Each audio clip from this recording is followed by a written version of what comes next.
What's up, guys? I hope your day is going well so far. Let's cut straight to the chase. If you've even just heard of Deltarune, you've likely seen this GIF. GIF? I'll be saying GIF. I mean, it's the creator-approved way of saying it. This GIF of Asgore just Bergen trucking down Des with his Ford F-150, not sponsored, has taken over the dark depths of Twitter, formerly known as X, Reddit, and possibly even your grandmother's Facebook page. Heck, if you search Asgore in the Discord GIF search, the top results are this GIF. But why? Why is this idea of Asgore committing vehicular deer slaughter captivated the Deltarune fanbase and changed our understanding of the King of Monsters forever? What if I told you that this started long before the new chapters were released? Well, start your theorizing engines, because today I intend to explain everything. But before we get into that, be sure to like the video, and if you are a new or returning viewer who is not yet subscribed, please do so. I'm almost at 5k subs. It'd be really cool and help me out a lot. Thanks. Alright, let's start from the very beginning. This deer in the headlights meme/theory is not new despite its recent popularity. In fact, it dates back since before the new chapters. The first reference that I could find to it is this Reddit post by user I am Mr. J from 2 years ago. Now, it might be older than that. This is the first very well laid out description of this theory that I could find. This post depicts a Discord screenshot that seems to contain the first written account of this theory. This is essentially the Dead Sea Scrolls of Asgore's automobile homicide. And the evidence here uses actually a lot of compelling things, including Noelle's fear of Santa Claus, who Asgore is known to dress as through the Undertale alarm clock app, and her fear of cars, as seen in Chapter 2, as well as Asgore's possible connection to Des' disappearance. All this to suggest that Asgore killed Des in a traffic accident. In a Santa costume, maybe? I'm not really actually clear on that part, but regardless, this seems to be the origin of this theory. It also uses the real-world detail that deer are known to stare at oncoming vehicles instead of, not dying, and the fact that the Holiday family are deer monsters, and this is why the theory is titled the Deer in the Headlights Theory. Now, there is actually some other evidence and questions that this theory tries to answer, such as the fact that we do not know what led to Asgore being fired from the police force and his divorce with Toriel. In Undertale, he seems to be a pretty sweet, well-meaning guy, and he still loves his ex-wife and his kids a lot. So what happened in Deltarune's timeline? Or in Deltarune's universe, you could say. Well, there's no way that he killed kids again. Wait. Additionally, Asgore would be removed from the police force around the time that Des went missing, because either he was caught, or he simply failed to find her.ogg because he did not want to incriminate himself. So that's the history of this meme/theory before chapters 3 and 4. But why is this crackpot, not that famous theory blown up since the release of the new chapters? Well, I've identified 3 main reasons for this. So I'll run through these reasons and then give my story for how this theory could be true, given what we know right now. The first reason that the Deer in the Headlights theory has gotten so popular since the new chapters is the new scenes that we have featuring Asgore. In previous chapters, we saw a glimpse of how Asgore was handling his divorce with Toriel. He's embracing his goofy side, trying to win back his lost love. In Chapter 4, Asgore is still as goofy as ever, jumping out of bushes with flowers to woo Toriel, and generally just being a clown, especially at the Holiday residence, with the snack platter and the way that he talks to Chris and Susie, for example. Something that is interesting with this is that we see how he appears to be kind of subservient to Carol Holiday. We can see him cleaning her bathroom, tending her garden, and discussing some pretty suspicious plans with her. It's quite possible that Asgore is behaving this way because he feels like he must make up for the damage that he has done to the Holiday family. He is also likely aiding in the quest to locate and save Des. That's right. I don't think Des is quite dead from the accident yet, but I'll explain that later. With that in mind, not only does Asgore running over Des after downing the 7 ice-cold beers give him a motivation to behave his way around Carol, but it also makes the thought of Asgore committing such an act even funnier. Asgore's general goofiness in the Holiday residence in Chapter 4 makes this wicked GIF so much funnier. I'd propose that this contrast is part of why the GIF caught on. Notice that Asgore is in the Holiday's house at the start of the GIF? Coincidence? I doubt it. Additionally, the new context around Sans and Toriel's relationship enhances the appeal of this theory and the GIF. There are other theories in memes depicting an Asgore crash out towards Sans for his new relationship with Toriel. Imagine being Asgore. You have tried your best to be a loving husband and father, even after divorce, which may have not been reasonable or fair to you. Your ex-wife treats you incredibly coldly, but she is very friendly, and I mean very friendly, with the local convenience store attendant who is a complete stranger and is, compared to you, an apathetic loser. In the midst of all your ignored efforts to rebuild your family, you and your children must bear to witness your drunk ex-wife befriending this random bone man. Okay, you can stop imagining being Asgore now. But you can imagine that from Asgore's point of view, and Chris's too, this is probably very uncomfortable and aggravating set of circumstances. This has led to the fanbase generally turning against Sans Deltarune and teaming up to hate on him and support Asgore. This has also led to the prominence of Asgore crash-out memes, including one that is the topic of this video. There are other ones like the image of Asgore hanging Sans, or another pretty funny video in which Asgore drives into Sans' convenience store and opens a dark fountain. The best part is, though, that there is more actual evidence to suggest that Asgore is approaching his breaking point, and it's actually explicitly stated in Deltarune itself.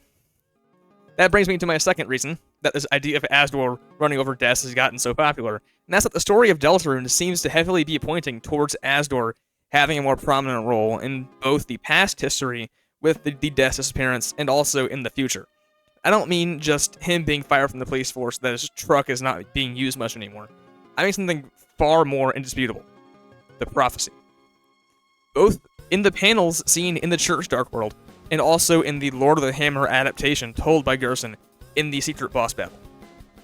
Which, let me say, writing a fantasy series about your culture's religious texts is kind of weird. That's like writing Bible fanfiction. But anyway, there are numerous references to some dire event involving Asgore that may have happened in the past, and may happen as well in the future. Firstly, there's this panel of the prophecy that is so well hidden, I actually haven't found it myself yet, but it's pretty important. It depicts Asgore in his undertale outfit with the crown and the cloak, and it says the Flower Man is trapped in asylum. This could refer to him being trapped by his guilt over what he did to Des, or that he has found asylum in his servitude to the mayor to make up for his crimes. There are other interpretations too, such as his asylum being the Flower King store that he seems to live in, surrounded by flowers. Regardless, this suggests that there is some tragic or terrible event that led to Asgore ending up in this asylum, and I would wager that Des has something to do with it. The most damning thing about this prophecy is actually what it's called in the files. Boss 3. The Queen and Tenna prophecies are called Boss 1 and Boss 2, respectively. This heavily implies that Asgore will be the main boss of Chapter 5. This is further supported by Gerson, who essentially gives us an outline of the story of Deltarune in the form of the chapters of his novel, The Lord of the Hammer, and it's very on the nose. For Chapter 5, titled The Field of Pink and Gold, which are two colors that are associated with Asgore, he says that the vast garden is charred in an inferno of jealousy. Asgore is associated with fire magic and flowers, and would have a great cause to be jealous for the aforementioned reasons. You could say he'd have a bone to pick, and given that previous hidden bosses have pointed towards the next main boss, such as Jevil with Queen and Spamton with Tenna, it seems almost guaranteed that Asgore is the next main boss. People have been wondering, where do the bosses go now? We already fought the Knight and a Titan by Chapter 4. The next boss basically has to be less physically massive and less intimidating than the Titan for sure. But I think that Toby can still make it feel like a step up in stakes from the insane Titan and Knight battles by making it more emotionally intimidating and story relevant. An encounter with a truly maddened Asgore would be huge for both Deltarune and Undertale. Asgore is my favorite Undertale character, but we don't really get to see much of him in action, besides his final boss fight, which he gives up pretty quickly, and he isn't explored very deeply.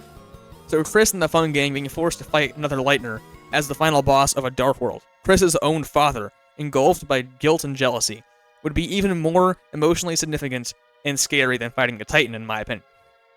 Not to mention that, at the pace the story is going right now, us hearing about the Knight's backstory or identity in the next chapter seems likely, and a climactic fight against Asgore, who clearly had some involvement with Carol, the Knight, and the Dark Worlds, would be a great chance to reveal that, especially if Asgore's acting out of his guilt for possibly running over Des. So I think that the theories involving Asgore being the next major boss have also fueled the fire of the fanbase lashing onto this theory in this meme that Asgore committed your genocides to Des. But my third and final reason that everyone is obsessed with Asgore running over Des is that the fanbase needs more of a certain kind of drug. A powerful drug that dictates the very ebb and flow of our minds. Brainrot. After waiting years for the next chapters, the fanbase went insane with Friend and Side Meets, Deltarune Tomorrows, and Ex-Husbands. Many people didn't even know what to expect once the hunger for content was finally quenched. I certainly expected it would take months for the rot to return, but it seems I was wrong, for we already have a fresh new batch of brain rot, such as the night aura farming, you're taking too long, and the Asgore truck memes. People need something to latch onto, and this theory is simultaneously believable and relevant, as well as absurd and impossible, that it made for a perfect brain rot material. The perfect storm, you could say. Much like a car crash, you just can't look away. But I may have lied when I said that I had 3 reasons for this theory being so popular and possible at the same time, because my 4th piece of evidence is the strongest one yet. Truck freak. Now here you asking, what the truck are you talking about? Well, for those who don't know, in the Deltarune and Undertale newsletter, there are different options, or different tiers for you to sign up for. And these tiers usually change small Easter eggs in the newsletter when they're delivered to you. But the top tier is called Truck Freak. And this tier is weird because I don't know why it's called that. Why is this tier called Truck Freak? Why is it the top tier of Toby's newsletter? I know it's more than just an excuse for him to post foam-covered pictures. What if the Truck Freak in question is Asgore Dreamer, the man who used his own truck, his own vehicle, to kill a young child and cover it up? But hey. But let's step back from the brain rot and consider how this theory could play out if it were true. Essentially, let's write Asgore's version of If I Did It. If this ended up being the case, how could Toby write it so that it fits the clues and narrative of the story up to this point? Well, the beginning is pretty easy to set up. One day, Asgore drank the 7 ice cold beers and decided to take his truck for a drive. On the way, he encountered December Holiday, a young teenage reindeer, whom he was familiar with due to his close friendship with her family.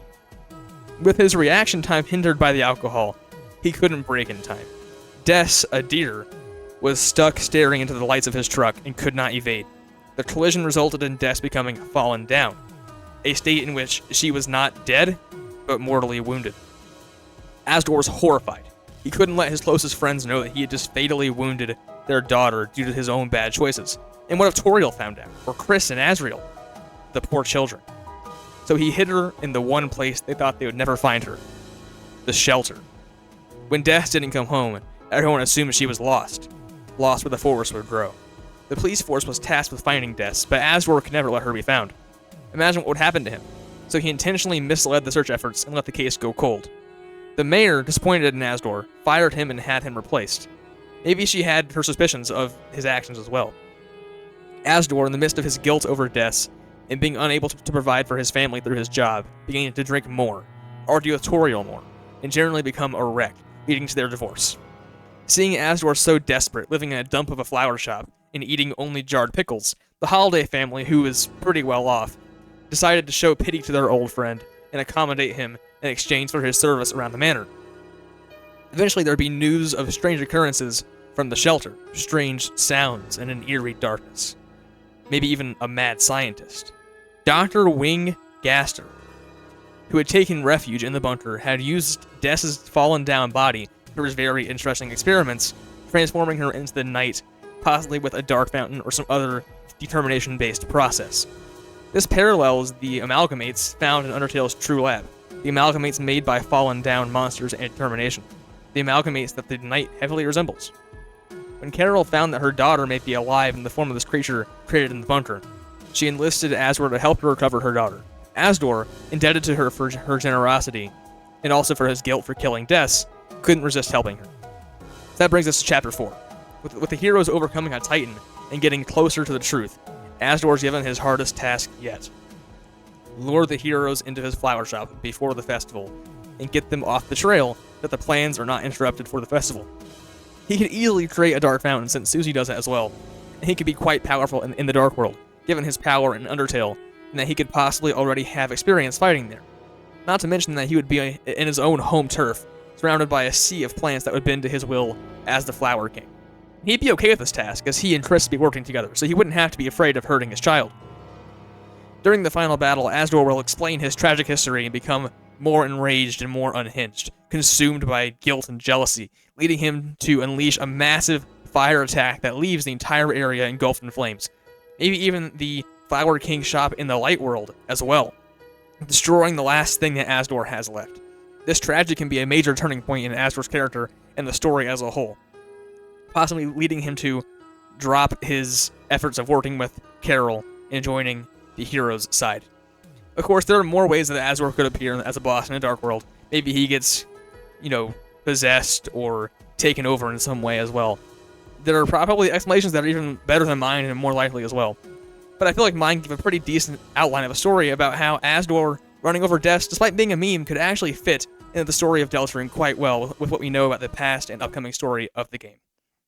With that in mind, thanks for watching the video. If you made it this far in the video, then you must like the video, so why not like the video? Also, a big shout out to these lovely supporters on Ko-Fi, Patreon, and YouTube, as well as a big shout out to our Fruit Salad Gym members, Comluke and Hufflepuff Prefect, and our one insane member, Tybee. Love you all. Be safe, be smart, don't be stupid, and have a great rest of your day.